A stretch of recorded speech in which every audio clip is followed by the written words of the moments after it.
Last time हमने पढ़ा था नॉर्थ वेस्ट कॉर्नर मेथड, आज हम डिस्कस करेंगे least cost entry method. Least cost entry method we have to find initial feasible solution, फिर initial basic feasible solution by least count entry method. IBFS भी लिखा हो सकता है, IFS। IFS means initial feasible solution और initial basic feasible solution by least count entry method. हम main focus करना है लीस्ट काउंट एंट्री मेथड होता क्या है। Last time north west corner method पढ़ा था, आइए सेकंड वाला है। तो सबसे पहले मैंने आपको बताया था आपका क्या काम होता है। सबसे पहले आपको टेबल देखना है, यहाँ पे सप्लाई होती है, यहाँ पे डेस्टिनेशन, यहाँ पे डिमांड होता है, नीचे डिमांड, यहाँ सप्लाई। इधर को आपके पास क्या क्या डेस्टिनेशन है, ये सोर्सेज है। टेबल तो आप इजीली बता लोगे। सबसे सोल्यूशन करते समय पहला काम क्या करना है, आपने देखनी है कि जो टोटल सप्लाई है वो आपकी टोटल डिमांड की इक्वल आनी चाहिए। तो क्लियर है, टोटल सप्लाई भी 50 है, टोटल डिमांड भी 50। आप लिखेंगे since the total supply equal to total demand, so therefore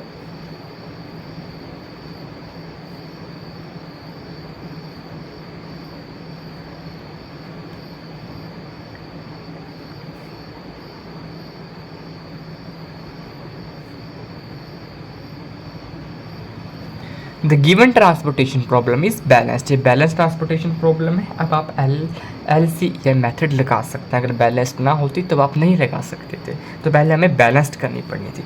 तो ये तो सिंपल है, बैलेंस ट्रांसपोर्टेशन प्रॉब्लम होगी। अब हम लीस्ट कॉस्ट एंट्री मेथड लगा देते हैं।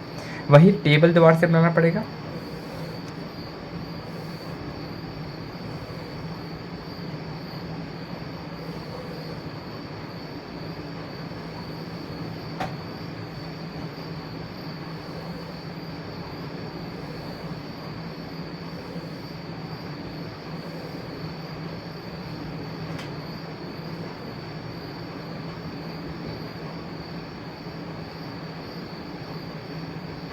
डिमांड और source 1 2 3 4,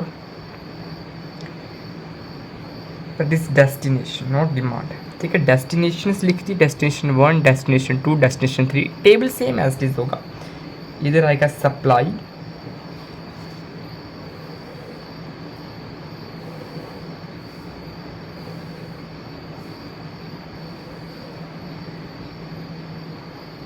source 1, source 2, source 3, last में डिमांड। ठीक है, डेस्टिनेशन ये है, सोर्स ये है, सप्लाई यहाँ, डिमांड। मैंने कहा था ये क्या होती है, कॉस्ट पर यूनिट होती है, एक यूनिट की कॉस्ट होती है। तो इसको हम छोटे से स्क्वायर में लिखेंगे। 10 2 20 11 12 7 9 20 4 14 16 18।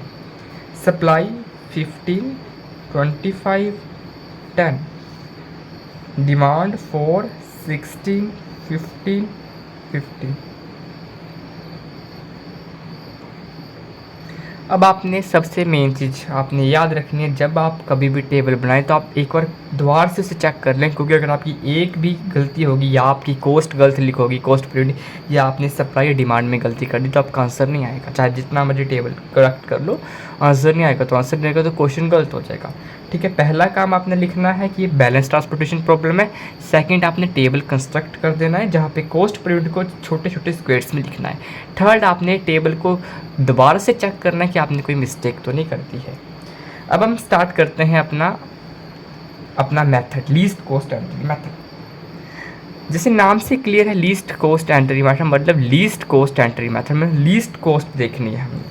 तो यहाँ पे सबसे लीस्ट कॉस्ट देखो कौन सी है, 2। ठीक है ना, देख लो, सबसे लीस्ट कॉस्ट है 2। अब हम 2 से स्टार्ट करेंगे। डिमांड 16 है, सप्लाई 15 है, तो कितना आएगा यहाँ पे 15। हमारी बेशक डिमांड 16 है पर हमें सप्लाई 15 ही हो सकती है, 15 से ज़्यादा नहीं हो सकते।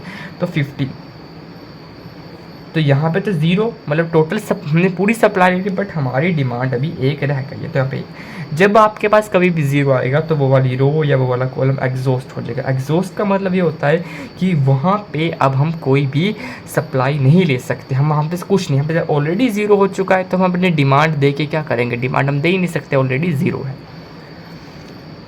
नेक्स्ट उस अब हमने 2, अब ये वाली रो, अब इस रो को हम भूल जाएंगे, जिस रो को भूल जाएंगे बाकी बचा हुआ टेबल देखेंगे। अब इसके अंदर फिर से हम लीस्ट कॉस्ट देखेंगे। तो 12 7 से भी लीस्ट कॉस्ट 4 है, सबसे छोटा 4 है, ठीक है ना। जो एग्जॉस्ट होगी उसको भूल जाना है, जो बचा उसको देखेंगे, लीस्ट है 4। तो यहाँ पे डिमांड कितनी है 4, सप्लाई है 10, तो डिमांड 4 ही आएगी, ये 0 हो जाएगा, यहाँ पे बच जाएगा 6, ठीक है।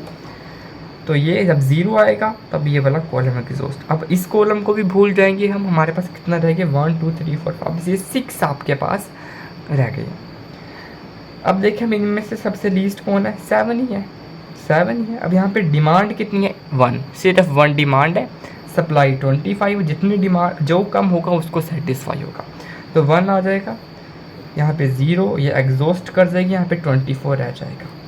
तो जो एग्जॉस्ट करेगी उसको हम काट देंगे, हमारे पास अब बच्चे अभी हमारे पास 4 ही रह गए हैं।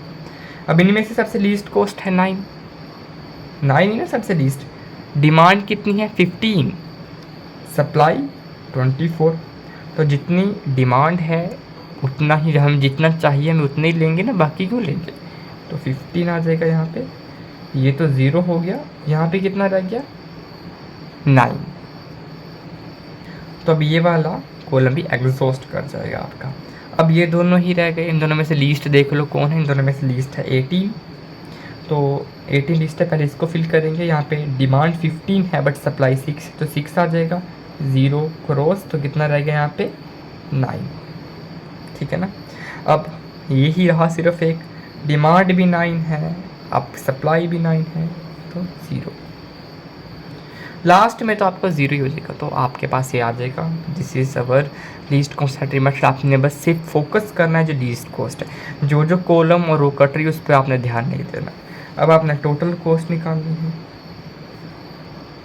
टोटल कॉस्ट क्या होती है, that is cost per unit into the number of unit supplied. तो पहले में कितना हो जाएगा 2 × 50, least cost into number of unit supplied, plus दूसरे में 1 × 7, थर्ड में 15 × 9,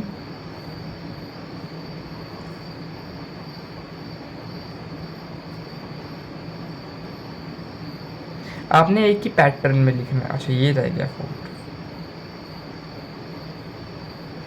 आपने ऐसे लिखना है, रो वाइज लिखना है, मैंने इस पर नहीं लिखा, आपने रो वाइज लिखना है और आपने एक ही पैटर्न फॉलो करना। अगर आप हर किसी में नंबर ऑफ यूनिट को आगे लिख रहे हैं 159, तो उस यहाँ पे भी ऐसे लिखना है, मैंने यहाँ पे गलत कर दिया, 50 × 2 आएगा। तो अब इन सभी को सोल्व करें, सिंप्लीफाई करें, आपका आंसर आ जाएगा। तो आंसर आएगा इसका, सिंप्लीफिकेशन आंसर आ जाएगा 476, ठीक है। तो ये आपने बुक से और भी एग्जांपल्स ट्राई करनी है। हाँ, इसके अंदर आपको मैं एक और एग्जांपल कराऊंगा, क्योंकि इसके अंदर आपने देखा क्वेश्चंस के अंदर आपके पास लीस्ट कॉस्ट आप इजीली देख सकते हो, पर कई क्वेश्चंस में होता है एक से ज़्यादा लीस्ट होते हैं। फॉर एग्जांपल यहाँ पे आपके पास स्टार्टिंग में हमने 2 देखा ना, कई क्वेश्चनों में एक से ज़्यादा 2 होंगे, तो उसको कैसे सोल्व करना है वो हम देखेंगे, जब तक आप इससे रिलेटेड एग्जाम्पल सोल्व करें और लीस्ट कॉस्ट एंट्री मैथड के रिलेटेड भी एग्जाम्पल सोल्व करें। Thank you.